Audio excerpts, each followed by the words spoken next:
Մեծարգո պարոն Ռուբինյան, նախ թույլ տվեք շնորհավորել ձեզ ազգային ժողովի նախագահ ընտրվելու առիթով եւ օգտագործելով առիթը ուզում եմ շնորհավորել ձեզ պարոն Ալեքսանյան ծննդյան առիթով։ Ձեզ նույնպես հաջողություն եմ մաղթում։ Ես էլ մոռացա սկզբում նշել, որ պարոն Ալեքսյանի ծնունդն է, ես էլ շնորհավորում եմ պարոն Ալեքսյանին։ Նախ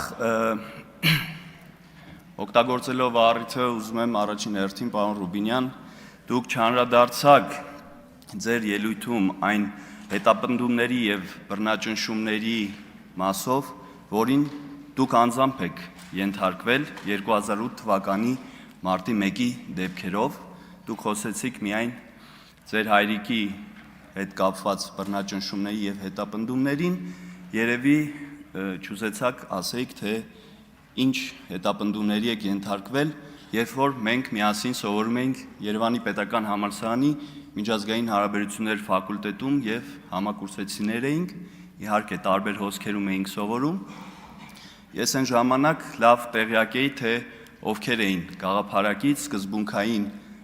այն ուսանողները, ովքեր մասնակցում էին Ազատության հրապարակում միտինգներին եւ ուշի ուշով ռեկտորատից եւ դեկանատից հետևում էին, թե այդ ուսանողները փետրվարի 20-ից մինչեւ մարտի 1-ը ովքեր են ամենաշատ բացակայություններ ունեցել եւ ենթարկվում էին հետապնդումների, բացակայությունների հիմքով ուզում էին նրանց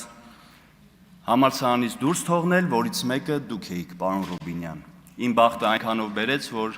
ես այդ ժամանակ նոր էի վերադարձել ծառայությունից, ժամկետային ծառայությունից եւ իմ անունը դեռ մեր կուրսի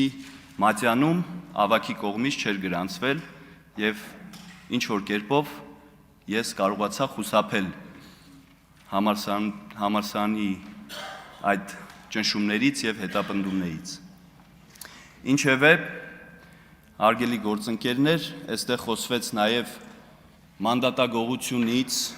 ընտրակեղծարարությունից եւ չխոսվեց այն բոլոր գործիքակազմից, ինչը որ ընդդիմության կողմից այս վերջին ընտրությունների ժամանակ գործի էր դրվել, մասնավորապես արտերկրի մեր հայրենակիցները ինչ ճնշումների են ենթարկվել, ինչ շանտաժի են ենթարկվել, որպեսզի գան Հայաստան եւ մասնակցեն համապետական ընտրություններին, ընտանիքներով, բիզնեսի ներկայացուցիչների հանդեպ ճնշումներ։ Ես ասում եմ փաստերով, որովհետեւ ընտրություններին անձամբ տնետուն դռնեդուր ինչքան հնարավոր է եղել, ես հանդիպել եմ մեր քաղաքացիներին, մեր քարոզարշավի շրջանակներում, եղել են դեպքեր, երբ որ խուսափել են նկարահանվելուց կամ մեր քարոզարշավի լուսաբանմանը իրենց ասել են մեզ մի նկարեք, բայց եկեք մենք ձեզ մի բան ունենք ասելու, մեզ ընտանիքով վատ դրության մեջ են դրել եւ ասել են, որ պետք է գնաք Ռուսաստանի Դաշնությունից պետք է գնաք Հայաստան մասնակցեք ընտրություններին։ Մենք ընտանիքով 4 հոգով եկել ենք, որպեսզի մասնակցենք ընտրություններին, բայց վստահ եղեք, մենք բոլորով ձեզ ենք ընտրելու։ Այսինքն մեր քաղաքացիները ի պատիվ իրենց չեն տրվել այդ ճնշումներին եւ հիմնականում այն քաղաքացիները, ում կարողացել եք Հայաստան բերել ընտրությունների մասնակցելու, ես վստահ եմ, նրանց մեծամասնությունը իր ձայնը տվել է քաղաքացիական պայմանագրին եւ Նիկոլ Փաշինյանին։ Խոսվեց այստեղ, որ վարչապետի կողմից արված հայտարարությունը, թե եթե մենք սահմանադրական մեծամասնություն չունենանք, սեպտեմբերին պատերազմ կլինի։ Դա բոլորին է հայտնի, որ այդպես էր լինելու։ Իսկ որոշ ընդդիմադիր գործիչների կողմից այն նարատիվներ տարածված, որ եթե օրինակ Գագիկ Ծառուկյանը կամ Բարգավաճ Հայաստանը չանցնի խորհրդարան, չընտրվի падգամավոր, Հիսուս Քրիստոսի արձանը չի կանգնեցվելու։ Սա ինչ է, եթե ոչ մեր քաղաքացիների հույզերի, զգացմունքների հետ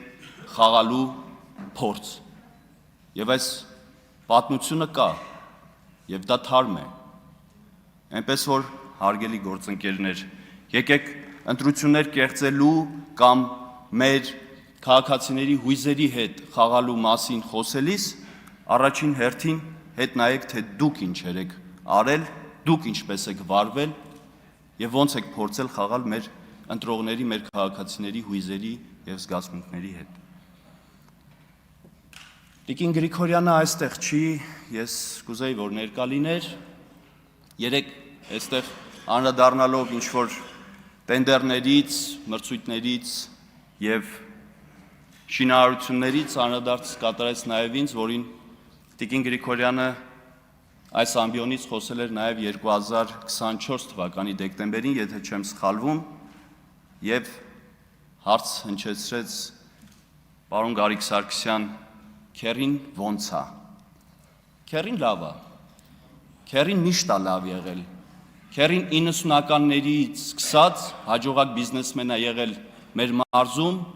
եւ այսօր էլ շարունակում է լինել եւ դա գիտեն բոլորը մեր մարզում ապրող, որ քերի լավ լինելը պայմանավորված չի եղել Գարիկ Սարգսյանի պաշտոն ունենալով եւ հետ այսու նույնպես պայմանավորված չի լինելու, եթե Գարիկ Սարգսյանը պաշտոն երբևէ չունենա։ Ես ուզում եմ մի քանի թվային փաստեր բերել, նախ թույլ տվեք ասել, որ քերի տենդերներին մասնակցելը այդտեղ որևէ շահերի բախում չկա։ Այլապես կոռուպցիայի կանխարգելման հանձնաժողովը կանդրադառնար հետքի այդ հոդվածին եւ հակակոռուպցիոն կոմիտեն որոշակի գործողություններ կձեռնարկեր իմ քերու վեդի համայնքում մասնակցած եւ հաղթած տենդերներին։ Թվային տվյալները հետեւյալն են։ Այդ ընկերության մասնակցության դեպքում վեդի համայնքը եւ Հայաստանի Հանրապետությունը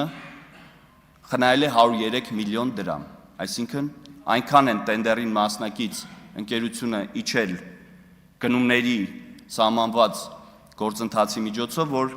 մեր համայնքը եւ Հայաստանի Հանրապետությունը խնայել է 103 միլիոն դրամ։ Թվային մեկ այլ տվյալ ձեզ ներկայացնեմ, 2022, 23, 24 թվականի այն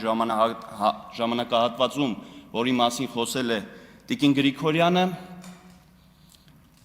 մենք համայնքում հայտարարել ենք 5.5 միլիարդի սուբվենցիոն ծրագրերի մրցույթ,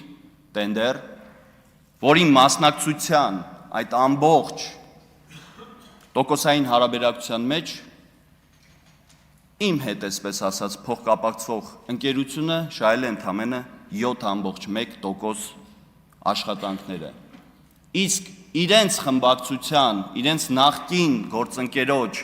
ընտանիքին պատկանող ընկերությունը իմ համայնքում միայն մեկ տենդերով շահել է 17%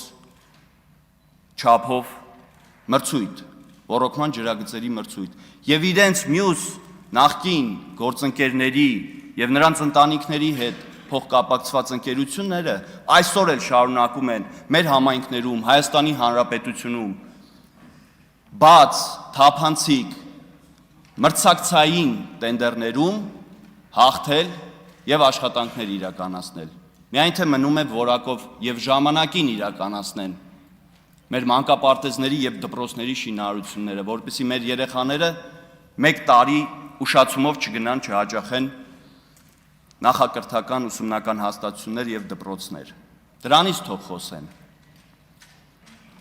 Տիկին Գրիգորյանին ես հարց ունեմ։ Ասեցի, որ քերին լավ է, իսկ ձեր ամուսինը ոնց է։ Հիմա եթե հարցը հասել է այդտեղ, ես հարցեր ունեմ։ Դա ճիշտ է, Տիկին Գրիգորյան, որ ձեր ամուսինը Կապանի համայնքապետարանին միլիոնավոր դրամներ իր Range Rover-ի գույքահարկը չվճարելու համար իրեն կեղծ սնանկության է տարել, որպեսզի խուսափի մեր համայնքներից մեկին խոշոր գույքահարկ վճարելուց։ Եվ ԴՀԿ-ով այդ Range Rover-ը եղել է հետախուզման մեջ։ Դա բոլոր ղափանցիները գիտեն։ Ղափանում ընկած այդ Range Rover-ն էին ման գալիս, որպեսզի տանեն Տուգանային հրապարակ։ Կանաչ Range Rover։ Երկրորդ փաստը, Տիկին Գրիգորյան, դա ճիշտ է, որ ձեր եւ ձեր հոր Շրջակա միջավայրի նախարարությունում աշխատած տարիներին դուք ռոռոկման ջրագծի վրա հեկ կառուցելու թույլտվություն եք ստացել եւ գրեթե պատրաստ է եղել դա շահագործելու, բայց եկել է նոր իշխանությունները եւ թույլ չի տվել, որպեսզի ռոռոկման ջրագծի վրա կառուցվելիք հեկը աշխատի։ Ավարտեք, պարոն Սարգսյան։ Տիկին Գրիգորյան, վերջի հարցը։ Դա ճիշտ է, որ